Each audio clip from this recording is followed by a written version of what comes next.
चलो बेटा। So finally एक बार सीए इंटरमीडिएट का ओवरऑल सिलेबस वगैरह के बारे में बेटा गो थ्रू करते हैं। अभी अभी सीए फाउंडेशन का रिजल्ट आया और जिन बच्चों ने पास कर लिया इस एग्जाम को, वेरी बिग कॉन्ग्रेचुलेशन। और जो बच्चे भी रह गए हो बेटा, इसमें कुछ ज़्यादा डिमोटिवेट होने की ज़रूरत नहीं है। जैसा कि मैंने ऑलरेडी आपको प्रिपेयर किया होगा अगर आपने क्लास ली होगी, कि बेटा रिजल्ट के पास और फेल में ना एक छोटा सा गैप होता है, और वो गैप होता है बस आपकी पेशेंस, आपकी रेगुलरिटी और आपकी सिंसियरिटी। जिन बच्चों ने बेटा पेशेंस, रेगुलरिटी और सिंसियरिटी दिखा दी वो चार्टर्ड अकाउंटेंट बन जाते हैं। जो पेशेंस, सिंसियरिटी और रेगुलरिटी नहीं दिखाते बेटा वो चार्टर्ड अकाउंटेंट नहीं बनते। वो किसी ना किसी पड़ाव पे बेटा रुक जाते हैं, तब तक जब तक वो आप इसको सुधार ना कर लें। तो मैं मिला जुला के ये कहना चाहता हूँ बेटा कि student who pass their exam, please big big big congratulation, accept मेरी तरफ से करिए बिग कॉन्ग्रेचुलेशन। और जिन बच्चों का बेटा एग्जाम रह गया किसी कारण से, प्लीज आप मैनेजमेंट से आके बात कर लीजिए। We all are with you 100%, 100% we are with of you. और मैं बोलूंगा कि किसी भी तरीके की कोई भी अगर आपको हेल्प चाहिए, आप हमसे आके बेटा फ्री ऑफ कॉस्ट ले सकते हैं। तो हेल्प किसी भी तरीके की बेटा, चाहे वो पर्सनल एडवाइस हो, चाहे एजुकेशनल रिलेटेड हो, उसका कोई हिडन चार्ज नहीं है। आप आके हमसे ले सकते हैं, अपने आगे की करिकुलम के बारे में पूरा प्रॉपर बेटा सजेशंस या गाइडेंस जो भी है वो आप ले सकते हैं। फिलहाल हम यहाँ पर बात करने वाले हैं उन बच्चों का बेटा जिन बच्चों का रिजल्ट आ गया है और वो पॉजिटिव रिजल्ट है बेटा, बच्चे पास हो गए हैं। सीए फाउंडेशन के बाद वो अगले जर्नी की तरफ देखते हैं बेटा, that is for the CA intermediate. और सीए इंटरमीडिएट में जैसा कि आपको ऑलरेडी पता है, मैं लॉ एंड ऑडिट्स दो पेपर में आपको देखता हूं बेटा। This two papers are basically taken back by me. So इसमें लॉ के पेपर का ना बेटा जो सिलेबस है, वो सिलेबस के बारे में ओवरऑल मैं आपको आइडिया दूंगा। तो आज की क्लास में बेटा सीए इंटरमीडिएट लॉ पेपर की बात करेंगे। और जो बच्चे मेरे बारे में नहीं जानते, मैं एक बार उनको ओवरऑल आइडिया दे देता हूं। मेरा नाम बेटा प्रकाश पांडे है और बाई क्वालिफिकेशन, मेरा नाम बेटा प्रकाश पांडे है। बाई क्वालिफिकेशन मैं कंपनी सेक्रेटरी हूँ, एलएलबी हूँ, एलएलएम हूँ, post graduate diploma in intellectual property rights हूँ। फिलहाल बेटा मेरा पीएचडी कंपनी लॉ से ही चल रहा है। इसी कारण से जो किताब आपको मिलेगा उसमें पीएचडी के सामने आपको स्टार दिखेगा। और ये पीएचडी में मेरा जो टॉपिक है बेटा वो majority rule and minority rights, एक फोर्स वर्सेस हार्बोटल का केस है, उसी पे मेरा रिसर्च चल रहा है। तो this is my educational qualification as far as the practical experience is concern. तो बेटा पिछले 5 सालों से मैं सीए और सीएस और सीएमए के बच्चों को इंटरमीडिएट और फाइनल लेवल पे लॉ एंड ऑडिट्स पढ़ा रहा हूँ। पूरा का पूरा बेटा ओवरऑल मेरे बारे में अगर आपको और भी कुछ जानना है, यूट्यूब वगैरह पे सर्च करके और आप मेरे बारे में जान सकते हो। फिलहाल अभी हम लोग सिलेबस के बारे में आते हैं बेटा कि ये पूरा का पूरा सीए इंटरमीडिएट के लॉ का सिलेबस क्या है। देखो बेटा, जहां तक लॉ के इंटरमीडिएट का सिलेबस का सवाल है, आप सारे बच्चे जानते हैं कि लॉ का पेपर नंबर 2 है बेटा, पेपर नंबर 2। और पेपर का पूरा नाम है corporate and other laws. Corporate and क्या बोलो बेटा, अदर लॉज। पेपर नंबर 2 का मतलब होता है बेटा कि आपका इंस्टीट्यूट जब एग्जाम लेगा तो आपसे दूसरे नंबर का एग्जाम जो होगा बेटा वो कॉर्पोरेट एंड अदर लॉज का होगा। इसी को पेपर नंबर 2 कहते हैं। पेपर नंबर 1 आपका अकाउंट्स का है। अब ये कॉर्पोरेट एंड अदर लॉ के पेपर को ना बेटा तुम्हारे इंस्टीट्यूट ने 2 पार्ट में बांटा है। 2 पार्ट में, एक आपका है बेटा पार्ट ए और एक आपका है बेटा पार्ट बी। ये मैं बात कर रहा हूं आपके इंस्टीट्यूट का प्योरली इंस्टीट्यूट पैटर्न की। आपके इंस्टीट्यूट ने इस पूरे के पूरे पेपर को बेटा 2 पार्ट में बांटा हुआ है। एक आपका बांटा है पार्ट ए और एक आपका है पार्ट बी। इसका बेटा जो पार्ट ए है, उस पार्ट ए का नाम है कॉर्पोरेट लॉ। पार्ट ए का नाम है बेटा कॉर्पोरेट लॉ। और जो पार्ट बी है बालक, उसका नाम है अदर लॉज। मैं आपको बताते चलूं कि ये कॉर्पोरेट लॉ बेसिकली 70 मार्क्स में है और ये अदर लॉज बेसिकली बेटा 30 मार्क्स में है। पहले पुराने सिलेबस में ये जो कॉर्पोरेट लॉ था बेटा ये 60 का था और अदर लॉज 40 का था। लेकिन नए सिलेबस में 30 और 70 का रेशियो कर दिया गया है। पहले बेटा मैं अदर लॉ के बारे में ही आपको आइडिया देता हूं। पहले अदर लॉ में बेटा बेसिकली आपको पढ़ना है, वो पढ़ना है केवल 3 चैप्टर। अदर लॉ में आपको बेटा केवल 3 चैप्टर पढ़ना है और यही कारण है कि ये वाला पोर्शन सीए इंटरमीडिएट के लिए काफी ज्यादा इंपॉर्टेंट हो जाता है। क्यों सर? क्योंकि 3 चैप्टर है, 30 नंबर है। मोस्ट प्रोबेबली बेटा एक चैप्टर 10 से लेकर 12 नंबर के आसपास का रेशियो रखता है। तो अगर आप यहां पर देखोगे, सबसे पहला आपको चैप्टर पढ़ना है, वो पढ़ना है फॉरेन एक्सचेंज मैनेजमेंट एक्ट 1999। काफी प्यारा चैप्टर है बेटा, फॉरेन एक्सचेंज मैनेजमेंट एक्ट 1999। अभी इसके बारे में आपको हल्का फुल्का आइडिया भी दूंगा। अभी मैं सिर्फ चैप्टर का नाम बता रहा हूं, सिर्फ चैप्टर का नाम, कि आपको पढ़ना क्या क्या है। उसके बाद मैं थोड़ा बहुत बेटा इसके बारे में आपको गो थ्रू भी करूंगा। तो इस 30 नंबर में आपको सबसे पहला चैप्टर पढ़ना है फॉरेन एक्सचेंज मैनेजमेंट एक्ट 1999। दूसरा जो चैप्टर पढ़ना है बेटा इस 30 नंबर में, उसका नाम है इंटरप्रिटेशन ऑफ स्टैच्यू। IOS, मैं इसको introduction and how to read a law भी कहता हूं, कि कानून कैसे पढ़ना है, उसी का नाम बेटा इंटरप्रिटेशन ऑफ ए स्टैचू है। स्टैचू मतलब होता है law, document, rules, regulations, judgement, और इंटरप्रिटेशन मतलब होता है अंडरस्टैंडिंग एंड एनालिसिस। तो जब लॉ को आप एनालिसिस एंड अंडरस्टैंडिंग करना सीखते हो ना, उसी को इंटरप्रिटेशन ऑफ लॉ कहा जाता है। तीसरा जो चैप्टर आपको पढ़ना है बेटा, तीसरा चैप्टर, वो आपको पढ़ना है general clauses act. General clauses act 1897। और ये बेसिकली मैं कहता हूं एक रट्टू पोपट वाला एक्ट है बेटा। Sir why you are called as a रट्टू पोपट एक्ट, उसके पीछे का रीजन है कि इस पूरे के पूरे चैप्टर में बेटा रिवीजन बहुत करना है, आपको याद करना है बहुत सारे डेफिनेशंस। अगर मैं जीसीए की पूरे के पूरे डेफिनेशंस की बात करूं, तो मुझे ऐसा लगता है बेटा कि शायद 60-65 के आसपास में डेफिनेशंस दिए गए हैं। दिन का डेफिनेशन, रात का डेफिनेशन, उसके बाद बेटा मेल का डेफिनेशन, फीमेल का definition, masculine gender information act, rules, regulations, उसके बाद बेटा इंडियन गवर्नमेंट, फॉरेन गवर्नमेंट, इन सब के बेटा डेफिनेशंस आपको यहाँ पे देखने को मिलेगा। तो ये बेटा आपका अदर लॉ 30 नंबर का पोर्शन है। जहां तक बेटा ये कॉर्पोरेट लॉ का सवाल है, ये कॉर्पोरेट लॉ, तो कॉर्पोरेट लॉ का डिवीजन क्या है ये भी समझ लीजिए। सबसे पहले बेटा कॉर्पोरेट लॉ में आपको पढ़ना है, वो पढ़ना है कंपनीज एक्ट 2013। अब आप लोगों ने एक बात बखूबी सुना होगा कि बेटा कंपनीज एक्ट 2013 में टोटल 470 सेक्शन है, लेकिन पूरे 470 सेक्शन तो तुम्हारे सिलेबस में होंगे नहीं। यही कारण है कि कंपनीज एक्ट 2013 के टोटल 470 सेक्शन में से सेक्शन नंबर बेटा 1 से लेकर 148 ऑडिट एंड ऑडिटर्स चैप्टर, यहां तक बेटा तुम्हारे सिलेबस में डाला गया। इसके बाद 2 नंबर पे आपको जो चैप्टर पढ़ना है, वो चैप्टर पढ़ना है बेटा company incorporated outside India. Company incorporated outside India, इसको बेटा तुम लोग फॉरेन कंपनी भी कह सकते हो। अब ये कंपनी इनकॉर्पोरेटेड आउटसाइड इंडिया पहले सीए फाइनल का टॉपिक था, नए सिलेबस में वहां से उठा के बेटा सीए इंटरमीडिएट में डाल दिया गया। और यहां पर भी कंपनी लॉ के ही सेक्शंस एप्लीकेबल होते हैं, और वो एप्लीकेबल होता है बेटा सेक्शन नंबर 379 से लेकर सेक्शन नंबर 393। ये कंपनीज एक्ट का ही पोर्शन है। बहुत सारे बच्चों को लगता है कि फॉरेन कंपनी का कॉन्सेप्ट एक अलग है, नहीं बेटा, कंपनीज एक्ट 2013 का ही एक चैप्टर है बेटा। कायदे से अगर मैं पूरा डिटेल में आपको बताऊं तो चैप्टर नंबर 22 है। जब कंपनीज एक्ट 2013 का बेयर एक्ट देखोगे ना, तो उसमें चैप्टर नंबर 22 आपको दिखेगा, और उसका नाम है बेटा क्या बोलो, कंपनी इनकॉर्पोरेटेड आउटसाइड इंडिया। तो उस पूरे चैप्टर को आपका पार्ट बना दिया गया। तीसरे नंबर पे बेटा जो चैप्टर आपको पढ़ना है, थर्ड नंबर, वो चैप्टर का नाम है that is a limited liability partnership act 2008। Sir ये तो हमने फाउंडेशन में पढ़ा था।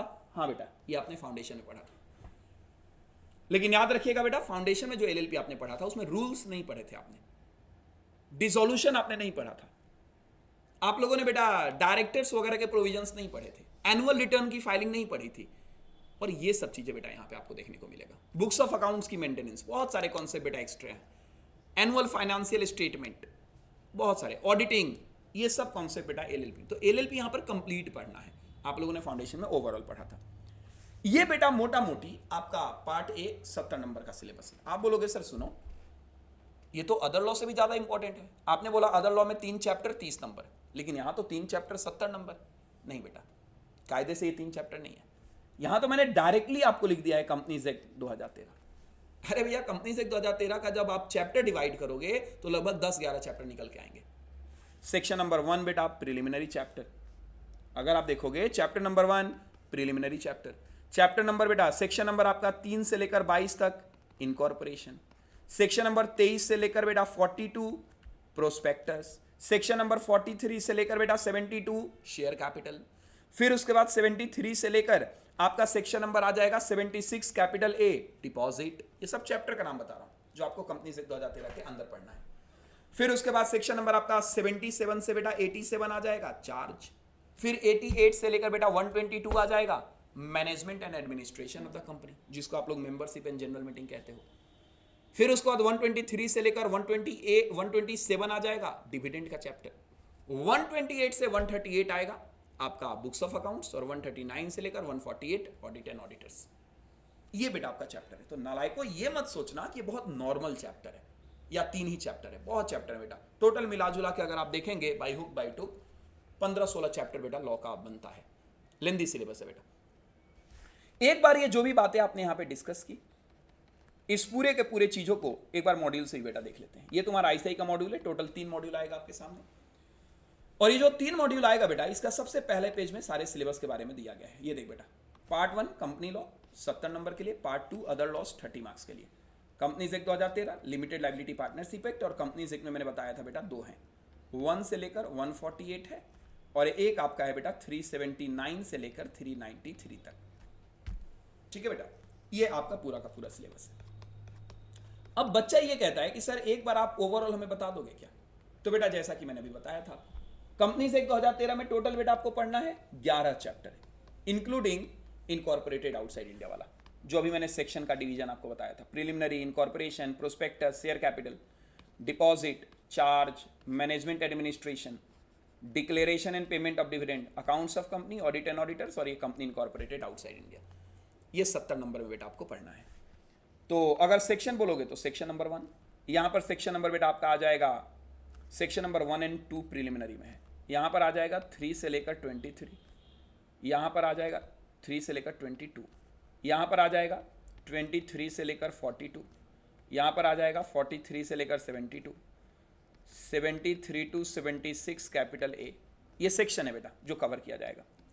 77 टू बेटा 87, 88 से लेकर 122, 123 टू 127, 128 टू 138, 139 टू 148, और उसके बाद बेटा आपका बचा हुआ आ जाएगा कंपनी इनकॉर्पोरेटेड आउटसाइड इंडिया, जो 379 से 393 है। तो 11 चैप्टर तो ये हो गए, एक हो गया ये 12 लिमिटेड लायबिलिटी वाला, और उसका बेटा ये तीनों अदर लॉस 15, टोटल 15 चैप्टर आपको पढ़ने हैं 100 नंबर में। जैसा कि आप सारे बच्चे जानते हैं, लॉ का पेपर जो है बेटा वो डिस्क्रिप्टिव है, और इसमें कुछ एमसीक्यू क्वेश्चन भी आएंगे, 30 मार्क्स के एमसीक्यू क्वेश्चन। अब सवाल ये पैदा होता है कि सर आपने सिलेबस के बारे में तो आइडिया दे दिया, सर इस पूरे के पूरे पेपर की स्ट्रेटजी क्या है? हम लोग फाउंडेशन पढ़ के आए हुए हैं, तो हमें तो सर बहुत डर लगा था लॉ के पेपर के साथ। तो बेटा इसी को लेकर ना मैं कुछ चीजें चर्चा करने के लिए बेसिकली आया हूं, कुछ चीजें बात करने के लिए आया हूं। सबसे पहली बात बेटा, नो डाउट अगर फाउंडेशन में लॉ का पेपर आपको परेशान किया है, तो जब फाउंडेशन में परेशान किया तो इंटर में तो परेशान करेगा, इसमें शक नहीं। मैं हमेशा कहता हूं बेटा कि इंटर में लॉ का पेपर उसी बच्चे को परेशान करता है जो बच्चा जानबूझ के मेहनत नहीं करता। बेटा देखिए, कोई भी थियोरेटिकल पेपर है ना, चाहे ऑडिट हो चाहे लॉ हो, it's demand practice from you all. बच्चों को लगता है बेटा कि प्रैक्टिस सिर्फ और सिर्फ प्रैक्टिकल पेपर में किया जाता है। प्रैक्टिस का मतलब होता है कि क्वेश्चन निकालो और कैलकुलेटर लेके सॉल्व करो, और ये वो बिगेस्ट लूपहोल होता है जिसके कारण बच्चा बेटा इंटरमीडिएट में लॉ और ऑडिट के एग्जाम में फेल होता है। थियरी पेपर भी आपसे प्रैक्टिस मांगता है, और वो प्रैक्टिस किस चीज को लेकर है? 2 चीज को लेकर, रिटेन की प्रैक्टिस और बेटा रिप्रोड्यूस की प्रैक्टिस। रीड कराना मेरा काम है, कॉन्सेप्ट क्लियर कराना मेरा काम है। आप बेटा जब क्लास लोगे तो क्लास में आप देखोगे कि जब भी हम कोई चैप्टर करेंगे तो मैं सेक्शन वाइज आपको लेके चलता हूं। आप अपने मॉड्यूल को भी उठा के देख लेना बेटा, वहां पर भी हर पॉइंट सेक्शन वाइज नहीं दिया गया, कुछ टॉपिक यहां पर दिए गए हैं, कुछ टॉपिक आगे दिए गए हैं। आप शेयर कैपिटल चैप्टर उठा लेना, सेक्शन नंबर 43 से लेकर सेक्शन नंबर 72 तक की कवरेज होती है शेयर कैपिटल में, और लाइन बाय लाइन सारे सेक्शन नहीं दिए गए इवन इन योर मॉड्यूल, लेकिन मेजॉरिटी लाइन बाय लाइन दिया गया है, लेकिन सारे लाइन बाय लाइन नहीं दिए गए। मैं आप लोगों को जब लॉ पढ़ाता हूं बेटा, तो मैं उठाता ही सेक्शन वाइज हूं, ताकि बच्चा एटलीस्ट क्लास में सेक्शन याद कर पाए। डेप्थ और डिटेल, जब भी आप क्लास 1 में आएंगे तो मैं जनरली एक स्टेटमेंट बोलता हूं कि बेटा मेरे से जब चैप्टर कंप्लीट हो जाए, you can compare this syllabus, you can compare this content with the entire India. मैं ये स्टेटमेंट बोलता हूं अपने बच्चों से, और ये स्टेटमेंट केवल बोलता नहीं हूं बेटा, आप इसे जाके कंपेयर करिएगा कि मैं जब भी कोई चैप्टर कंप्लीट करूंगा, that chapter will be depth in entire India at least. उससे ज्यादा डेप्थ में फॉर योर सीए इंटरमीडिएट बेटा कुछ भी नहीं है। अब क्योंकि अपने को एग्जाम पॉइंट ऑफ व्यू से समराइज भी तो करना है, इसीलिए बेटा अपने को क्या करना होता है कि उसको कंसाइज कर देना होता है, जिसके लिए मैं नोट्स भी बनाता हूं। क्योंकि बच्चे को मुझे एक पेपर पढ़ाना है, बच्चे को बेटा एक पेपर नहीं पढ़ना, बच्चे को तो 6 पेपर पढ़ना है। तो आप चाहे जितनी भी नॉलेज दे दो, जितनी भी एनालिसिस करवा दो, जितने भी प्रैक्टिकल कंटेंट को शेयर करो, लेकिन इस बात को मत भूलो कि बच्चा एग्जाम देने जा रहा है। तो उसके कारण बेटा हम लोग हैंड रिटन नोट्स भी मेंटेन करते हैं। 100% सिलेबस मैं अपनी हाथों से लिखवा के आपको आगे बढ़ाऊंगा। अगर कोई एग्जिस्टिंग बच्चा मेरे से पढ़ा हुआ है तो आप उससे कभी पूछ लेना कि क्या आप लोग लॉ के नोट्स मेंटेन करके क्लास में चलते हो क्या? An answer is yes. वो टाइम कंज्यूमिंग होता है बेटा, मैं कॉन्सेप्ट समझाता हूं, आप लिखते हो, मुझे वेट करना पड़ता है, और वो टाइम कंज्यूमिंग होता है। But I am ready for this, मैं टाइम वो वेस्ट करने के लिए रेडी हूं, तो वाई टू वरी, फिर आपको क्या चिंता करना है। तो इसीलिए लॉ में रीड कराने का काम मेरा है, रिटेन करने का काम आपका है, उसमें हेल्प करने का काम मेरा है, और वो है बेटा आखिरी रिप्रोड्यूस, वो आपको ही करना पड़ेगा। बहुत सारे बच्चे देखते हैं कि वो बार बार ये बात पूछते हैं कि सर लॉ की राइटिंग प्रैक्टिस, मैं आपको एक जिम्मेदारी से बात बोल रहा हूं, लॉ की राइटिंग प्रैक्टिस दुनिया की कोई ऐसी ताकत नहीं है जो बच्चों को सिखा दे। आप एक तरफ कह रहे हो राइटिंग प्रैक्टिस और दूसरे तरफ कह रहे हो सर सिखा दो। प्रैक्टिस कैसे सिखाई जा सकती है, वो तो सीखी जाती है। तो लॉ के पेपर पढ़ने का ना बेटा अपना एक तरीका होता है, और मैं बोलूंगा पढ़ने और पढ़ाने दोनों का तरीका होता है। मैं हमेशा बच्चों से कहता हूं teaching and reading law is an art, ये एक कला है, ये क्वेश्चन नहीं है बेटा जिसमें 2+2 कर दो तो 4 आ जाएगा, ये कला है। तो 100% स्ट्रेटजी अगर मैं आपको बताऊं तो ये पेपर आपसे सीए इंटरमीडिएट में बिल्कुल आपको परेशान नहीं करेगा। हम लोग 100% module language, notes oriented, self hand written notes को प्रिपेयर करते हुए क्लास में बेटा आगे बढ़ते हैं। जब आप एम इंस्टीट्यूट के रजिस्टर्ड स्टूडेंट हो जाओगे तो बेटा ये आपको यहां से लॉ की किताबें दी जाएंगी, 436 पेज की किताब है बेटा, ज्यादा डेप्थ है as compare to your module even. और यहां पर बेटा ये सीए इंटरमीडिएट की सारी बेटा सारी सिलेबस पैटर्न है जो आपको बेटा पढ़ना है। आप देख सकते हो टोटल 15 चैप्टर, जैसा कि मैंने बताया था। ये किताब यहां से आपको दी जाएंगी, और इस किताब के साथ आपको बेटा यहां से क्वेश्चन बैंक दिया जाएगा। This is a question bank. अगर बेटा आप इस क्वेश्चन बैंक को ध्यान से देखोगे तो चैप्टर वाइज मैंने क्वेश्चन बैंक को डेकोरेट किया है। पिछले 10-12 साल में आपके एग्जाम में जितने भी RTP, MTP, PYQ, study mat, सारे क्वेश्चन मैंने इंक्लूड किया है। जैसे रैंडम बेसिस पे मैं आपको दिखाता हूं, कोई भी चैप्टर आप उठा के देख लो, किसी भी क्वेश्चन के नीचे आओगे उसका रेफरेंस आपको दिख जाएगा, और उसके ठीक नीचे उसका आंसर दिख जाएगा। ये देखो, जैसे इनकॉर्पोरेशन नवंबर 16 का क्वेश्चन, उसके नीचे उसका आंसर है।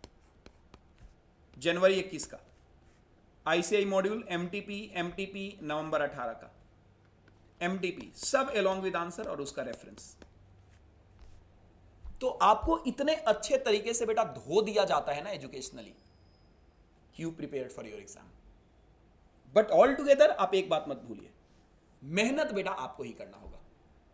सी, टीचर बेटा एक बैसाखी का काम करता है जिसके सहारे तुम चल सकते हो। जिस दिन आप लोगों ने टीचर को पैर बना लिया ना, फिर आपको तकलीफ होगी, और 100% तकलीफ होगी।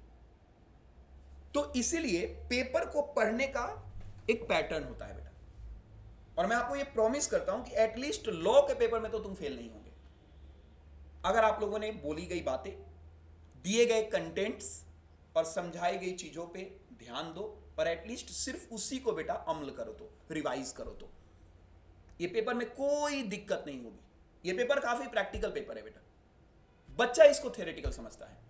मैं हमेशा कहता हूं कि एक चार्टर्ड अकाउंटेंट अपनी दुनिया में आखिरी सांस तक जो रोटी खाता है ना, उसमें 40% पोर्शन बेटा लॉ का होता है। जनरली बच्चों को तो एक गलत मिथ होती है कि सर लॉ में हमारा काम थोड़ी है, लॉ के लिए कंपनी सेक्रेटरी बैठा हुआ है, लॉयर बैठे हुए हैं, हम लोग कॉर्पोरेट में जाएंगे तो हमें लॉ से कोई लेना देना नहीं। अगर आपका कोई रिलेटिव, जानने वाला, सीनियर अगर कोई चार्टर्ड अकाउंटेंट की फील्ड में है, प्लीज आप जाके उससे पूछना कि क्या लॉ का कोई काम नहीं है क्या। इस बात को बखूबी याद रखना, टैक्स हो, अकाउंट्स हो, एफएम हो, कॉस्टिंग हो, या मैं कहता हूं कुछ भी हो, without law everything will be waste. आप कभी ट्रेनिंग वाले बच्चे को उठा के देख लेना, जो बच्चा ट्रेनिंग करता है वो 70% काम किसी कोर एरिया का करता है, तो उसमें 30% काम लॉ का जरूर होगा।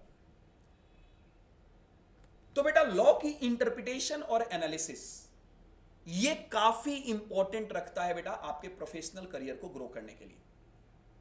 आप लॉ को मगिंग अप करके नहीं पढ़ सकते।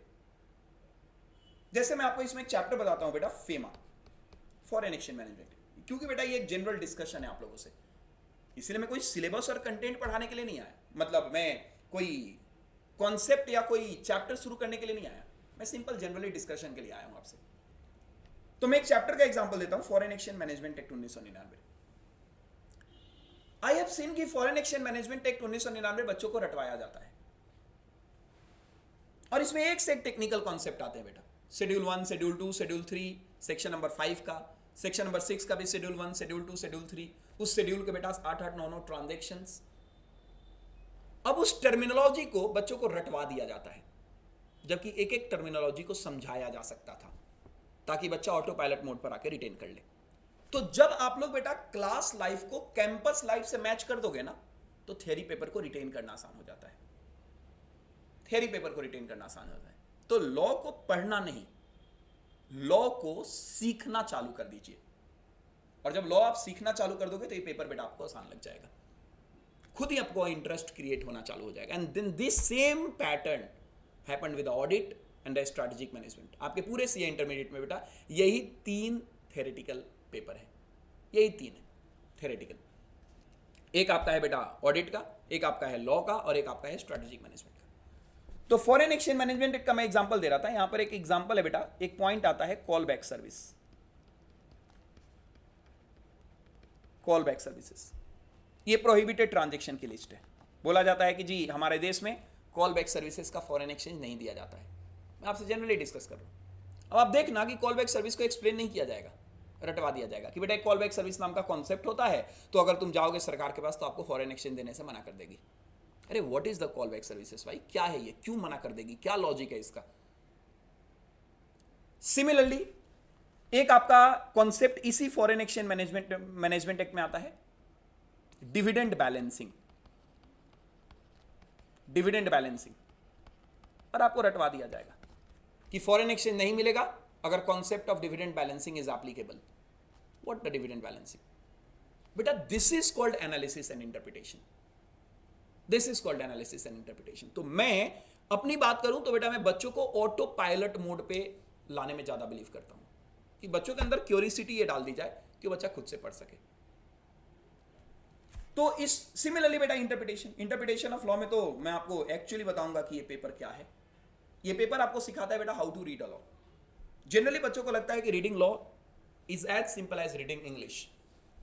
लॉ और इंग्लिश पढ़ना दोनों सेम है। सोचना बेटा कि अगर लॉ और इंग्लिश पढ़ना दोनों सेम होता तो लॉ पढ़ने के लिए एक लॉयर सीएस या सीए की क्या जरूरत थी। लॉ पढ़ने के लिए फिर एक इंग्लिश की मैम को हायर किया जाता, क्योंकि इंग्लिश वाली जो मैम है वो हमसे ज़्यादा इंग्लिश जानती है, हमसे अच्छा ट्रांसलेट कर पाएंगे हिंदी को इंग्लिश में। तो आप देखिएगा बहुत सारे लोग बेटा ऐसे हाइलाइटर लेंगे और लॉ को हाईलाइट करके पढ़ाना चालू कर देंगे। सबसे घटिया तरीका होता है बेटा ये लॉ पढ़ने का। इंटरप्रिटेशन एक ऐसा वर्ड है बेटा जो इंग्लिश और लॉ को आपस में डिफरेंशिएट करता है। मैं आपसे एक छोटा सा एग्जांपल पूछ रहा हूं। मैंने आपके सामने यहां पे लिखा बेटा राम, श्याम, कॉमा मोहन और सोहन बाजार जाएंगे। और मेरा दूसरा स्टेटमेंट है बेटा Ram, comma Shyam, comma Mohan and Sohan बाजार जाएंगे। मैं अगर आपको बोलते चलो बेटा तो दोनों में कुछ फर्क नहीं है, केवल एक लाइन का फर्क है, यहां पर और है, यहां पर एंड है। अब मैं आपसे सवाल पूछ रहा हूं कि बेटा बताओ दोनों में कौन बाजार जाएगा कौन नहीं जाएगा। इससे आसान सवाल कुछ हो ही नहीं सकता। Everything is written over there, but फिर भी बच्चा इसको लेकर अलग अलग इंटरप्रिटेशन देता है। कुछ बच्चा कहता है सर ऊपर में राम, श्याम और मोहन में से कोई एक जाएगा या सोहन चला जाएगा। कुछ बच्चा कहता है सर राम, श्याम, मोहन जाएगा ही जाएगा, सोहन भी जा सकता है उनकी जगह। कुछ बच्चे कहते हैं सभी चले जाएं। अलग अलग इंटरप्रिटेशन निकालते हैं। अब क्योंकि आप लोग सामने हो नहीं, ये लेक्चर बेटा ऑनलाइन के लिए रिकॉर्ड किया जा रहा है, बताना कमेंट बॉक्स में कि आपका क्या कहना है। हालांकि मैं आंसर भी दे ही दूंगा। अच्छा, नीचे में मुझे लगता है कि कोई ऐसा बच्चा नहीं, नीचे में सभी बच्चे बोलते हैं कि सर नीचे में सब लोग बाजार जाएंगे। ये एक छोटा सा बात है बेटा, बहुत छोटा सा सवाल जिसको लेकर अलग अलग इंटरप्रिटेशन आपका आ जाएगा। तो लॉ में एक छोटा सा कोमा चेंज कर देने से अच्छे अच्छे लोग कोमा में चले जाते हैं। This is the actual interpretation of the law. ये है बेटा ये पेपर। तो आप क्लास को कैंपस लाइफ से समझने की कोशिश करिए। ट्राई करिए कि आप अपनी क्लास लाइफ को कैंपस लाइफ से जाके मर्ज कर पाओ। खैर, ये जब हम क्लास शुरू करेंगे बेटा तो ये सारी बातें सीखेंगे। तो this is your syllabus of law, जिसमें बेटा 15 चैप्टर आपको पढ़ने हैं टोटल। 100 नंबर का बेटा ये पेपर है और 100 नंबर में 15 चैप्टर्स हैं। इस 15 चैप्टर में बेटा लगभग 12 चैप्टर आपके कॉर्पोरेट लॉ के हैं और 3 चैप्टर बेटा आपके अदर लॉज के हैं। 3 चैप्टर 30 नंबर, 12 चैप्टर बेटा 70 नंबर। 2 बुक्स आपको प्रोवाइड की जाएंगी। This is your question bank and this is your question bank. ये आपका क्वेश्चन बैंक है बेटा।